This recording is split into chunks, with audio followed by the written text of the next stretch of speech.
की जनता का ये विश्वास, उसमें हमेशा खरा उतरूंगा, ये वादा करता हूँ। 400 पार का लेकिन जो टारगेट था चिराग वो पूरा नहीं हो रहा है। एनडीए की सरकार बनती दिख रही है लेकिन बीजेपी को भी उतना बहुमत नहीं आ रहा है, क्या कहेंगे?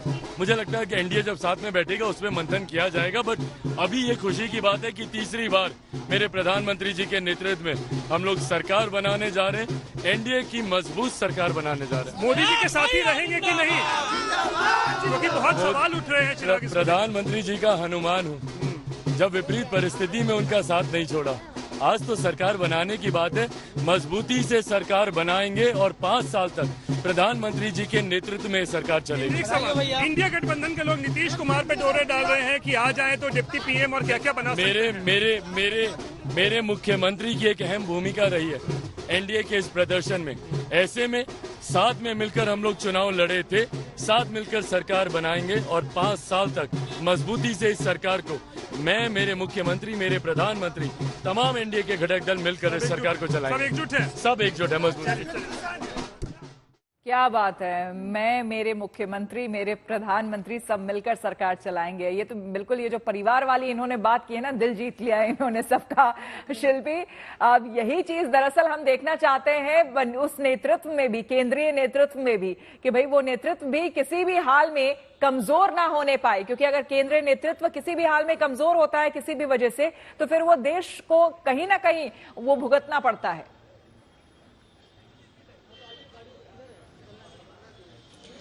बिल्कुल, देखिए, इस बात की चर्चा चुनाव के पहले से रही है कि अपने 3rd टर्म में क्या प्रधानमंत्री मोदी उतने ताकतवर होंगे या ब्रांड मोदी उतने ताकतवर होंगे। लेकिन सबसे बड़ी बात यह है कि फैसले अगर साहसिक होते हैं तो कई बार इन परिस्थितियों पर उतना ध्यान नहीं जाता। हाँ, संख्या बहुत जरूरी है, लेकिन अभी नतीजे का दिन है, आज नतीजे का दिन है। और जिस तरह से उत्तर प्रदेश, जो कि सबसे बड़ा और सियासी लिहाज से सबसे अहम सूबा है, उसमें नतीजे आए हैं या आ रहे हैं या रुझान आ रहे हैं, वो अपने आप में बीजेपी के लिए, बीजेपी के रणनीतिकारों के लिए हम कह सकते हैं बहुत ही चिंतन और मंथन का विषय है। और मुझे लगता है कि इस पर चिंतन और मंथन शुरू भी हो गया होगा, क्योंकि बीजेपी इस मामले में एक चुनाव के बाद तुरंत बाद दूसरे चुनाव की तैयारी शुरू कर देती है। आप देखिए, जिस तरह से नतीजे आए हैं उसने एक बात साबित कर दी कि कहीं ना कहीं जो कैंडिडेट्स थे, जो सिर्फ मोदी लहर के भरोसे थे, उन्होंने अपने दम पर कोई काम नहीं किया, या जिनको लेकर के नाराजगी क्षेत्र में थी, उनके टिकट अगर रिपीट हुए हैं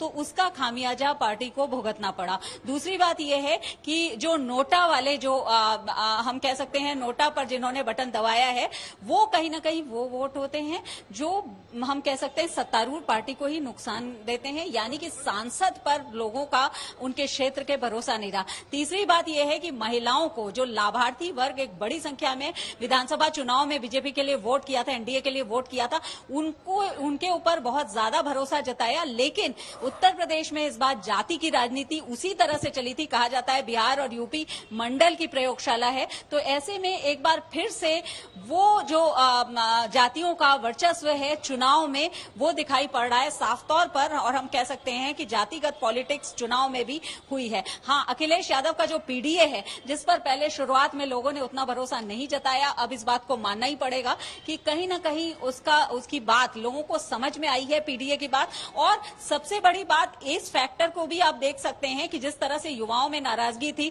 चाहे पर्चा लीक होने के मामले पर, पेपर लीक होने के मामले पर, या पेपर कैंसिल होने के मामले पर, और वो सीधे सीधे रोजगार और युवाओं से जुड़ा हुआ मामला था, उसको भी उस तरह से संभवतः एड्रेस विपक्षी दलों ने किया, समाजवादी पार्टी ने किया, गठबंधन ने उसकी बात उठाई, जिसको लेकर के कहीं ना कहीं युवा वोटर एक तरफ हुए और उदासीन हुए वोटिंग करने से भी कुछ युवा। तो अपने आप में ये सारे फैक्टर्स हैं जो मिल करके कहीं ना कहीं जिन्होंने एनडीए का नुकसान किया। फिलहाल मंथन जारी है, क्योंकि रायबरेली, अमेठी तो देखिए गढ़ है कांग्रेस का, और अमेठी में भले स्मृति ईरानी 2019 में जीती हो, लेकिन उनको कांग्रेस का गढ़ और परंपरागत सीट कहा जा सकता है। लेकिन अयोध्या जैसी जगह पर, अयोध्या जैसी सीट पर अवधेश प्रसाद, जो कि समाजवादी पार्टी के कैंडिडेट हैं, उनका आगे होना, और कहीं ना कहीं मौजूदा सांसद लल्लू सिंह को जिस तरह चुनौती मिली है, जिस तरह से वो पीछे हैं, अपने आप में हम कह सकते हैं कि गंभीर एक बहुत बात है सत्तारूढ़ बीजेपी के लिए, क्योंकि अयोध्या ही वो मुद्दा है जिसने कभी बीजेपी को शून्य से शिखर तक पहुंचाया था। आज राम मंदिर लोकार्पण हो चुका है, रामलला की प्राण प्रतिष्ठा हो चुकी है, लेकिन 80 के दशक से कम ऐसी उम्मीद नहीं की गई होगी, ऐसी उम्मीद नहीं की गई होगी उत्तर प्रदेश से।